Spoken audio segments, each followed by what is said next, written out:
Protected dugongs and sea turtles are being cruelly slaughtered in Queensland's Torres Strait to supply an illegal meat trade.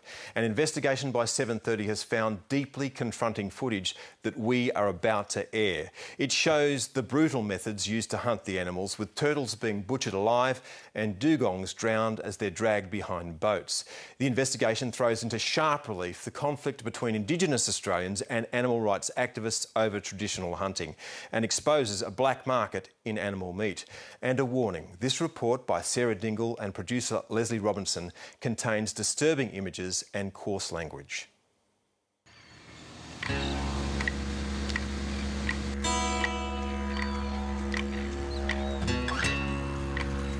At the northernmost tip of Australia lie the serene islands and waters of Queensland's Torres Strait, the birthplace of native title.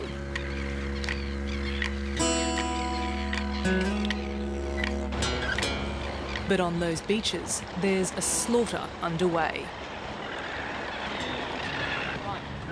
7:30 travelled to far north Queensland, where IT entrepreneur turned eco-warrior Rupert Imhoff has been investigating the fate of threatened turtle and dugong populations. And what he found is shocking. A turtle lies tethered for up to 3 days, waiting to die. They dragged it out of the water, flipped it on its back.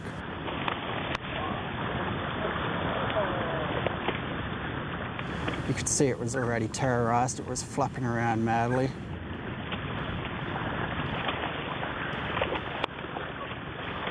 And they came up with this concrete block and basically tried to slam it in the head, obviously to stun the animal. Didn't quite work. The images become even more confronting. Before they started hacking off its fins, they wanted to check if it was pregnant, and sure enough, this turtle was a mature age turtle, had up to 125 eggs in it. Was going to be the next generation of turtles, but they decided to cut it up right there and then. Even as it's hacked, the turtle clings to life, apparently in agony, for 7.5 minutes. Didn't actually die until they took off the bottom shell. Actually peeled off the shell and then it just let out one last gasp of air and passed away. Using a hidden camera, Rupert Imhoff spent 2 weeks in the Torres Strait filming the hunting of sea turtle and dugong, which are both listed as vulnerable to extinction. They go out, they spear them at sea, they then tie the tail to the back of the boat and they hold the head underwater. And it can take up to 7.5 minutes again, so I've been told, for that dugong to drown. Here, a dugong is methodically carved up for consumption. For anyone else, this kill would be illegal, as dugong are protected under federal law. However, the Native Title Act allows traditional owners to hunt to satisfy their personal, domestic or non-commercial communal needs. Anywhere else in Australia, this horrific cruelty would be illegal. But in Queensland alone, native title hunting is exempt from animal cruelty laws. Animal rights activists are appalled. Lawyer Rebecca Smith was a paid consultant on the turtle and dugong hunt for the Torres Strait Regional Authority. Most conservation groups won't touch this issue. It's just too hard, too prickly, too sensitive. It's often deemed, people who are opposed to traditional hunting are often called racist, but there's nothing racist about saying, this is cruel, we'll move on from there, we'll do this humanely now, we've progressed. Aerial surveys of dugong and turtle numbers are imperfect, and no one knows exactly how many there are. Green sea turtles face an extra pressure. They're by far the turtle species most intensively hunted for their meat. But locals say there are bigger threats for turtle and dugong.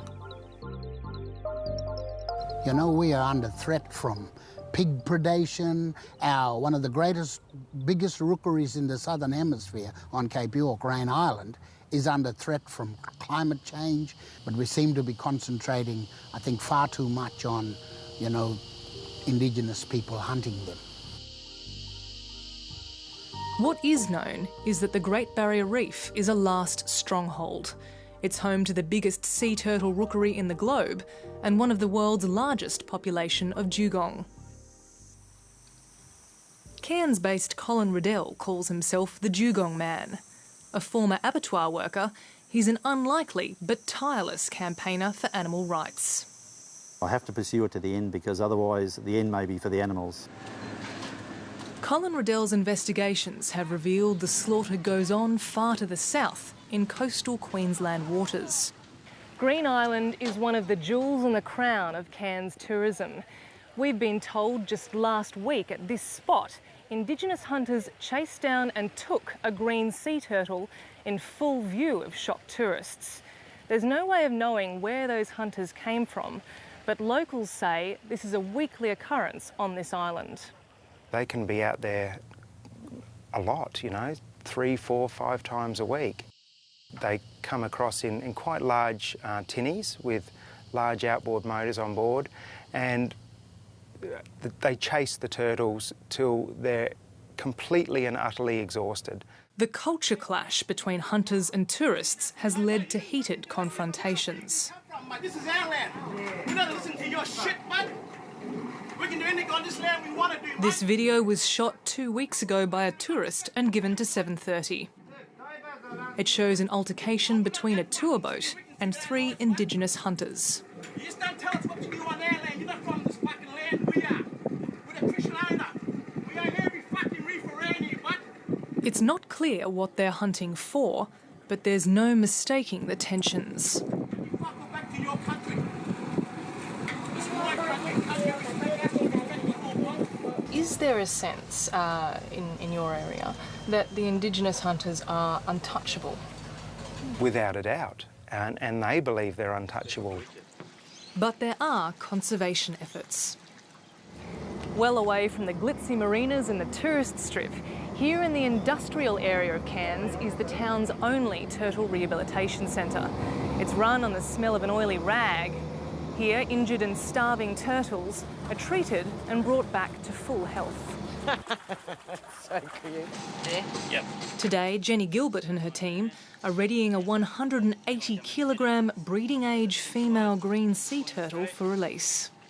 By the look of things, this 80-year-old turtle has already survived a number of hazards. Tell me about this dent. What does that say to you? That says to me that's a spear hole. Turtles like this are being hunted, not traditionally, but for a very modern purpose. Our investigations have revealed the hunt is feeding a flourishing black market. Well, 9 times out of 10, the illegal trade is to sell the meat for the benefit for grog money or drugs. That's. And can you make a buck out of it? Yes, there's one person that we know of in Yarrabah that made $80,000 one year to hatch out. James Epong is a Mandurah man who lives on his traditional lands an hour south of Cairns and Yarrabah. The Mandurah have declared a moratorium on taking turtle and dugong from their sea country, but around them, the illegal meat trade continues. I myself went to a pub on a Friday afternoon to go and have a coldie with one of my mates and was approached by some other Indigenous people with cryovac meat for sale, which was turtle and dugong. On 4 separate occasions, 7:30 has confirmed multiple eskies arriving on the afternoon flight from Horn Island to Cairns. Do not know 100% for a fact what was in those eskies, but I have heard numerous reports and been told by the islanders themselves that they are transporting an excessive amount of turtle and dugong down to Cairns. Now, on my flight, I think there was about 6 or 7 eskies that come off, and I've been told that is almost a daily routine. Indigenous sea rangers are employed and equipped by governments to care for marine wildlife. This esky was addressed to a ranger. From what I understand and what I observed and what I spoke to the islanders about is the head hunters on all these islands are actually the rangers themselves. Now, this money has gone into their pockets. It's going to help them buy outboard motors and help them basically go and hunt these turtle and dugong down in bigger numbers. Were any of the people you saw hunting and killing animals rangers? Yes, they were, 100%. Did you pay those people in your footage to do what they were doing? We did not pay a single person any money while we were up there. And the illegal trade continues further south. I know that there's a lot of non-Indigenous people that are doing it. Are they doing the hunting, or are they involved at another level? They're involved with the trading of it, not selling it and passing it down. And some of the turtle meats has gone far down in Sydney and Melbourne. And it's not just dugong and turtle meat being sold. It's a dugong tusk, dugong rib bone. Traditional owners from Cape York are pushing to end the indiscriminate slaughter and stop the esky trade. We don't have that kind of legislative assistance to do that. What do you do when you confront a rogue killer? And we've heard a lot of people talk about rogue killers. Who are these rogue killers? They're there. Who are they? They know who they are. For those with native title rights, customs can change. We're going to name this turtle Bumbita, after our grandmother. But the Mandabara people at least have sworn to protect these animals. Sarah Dingle with that report produced by Leslie Robinson. And 7:30 contacted the Queensland Department of Environment and Resource Management. In a statement, it said it takes the claims very seriously and will investigate all reports of illegal hunting and poaching. And if you want to track the sea turtle released at the end of that story, go to our website and follow the links.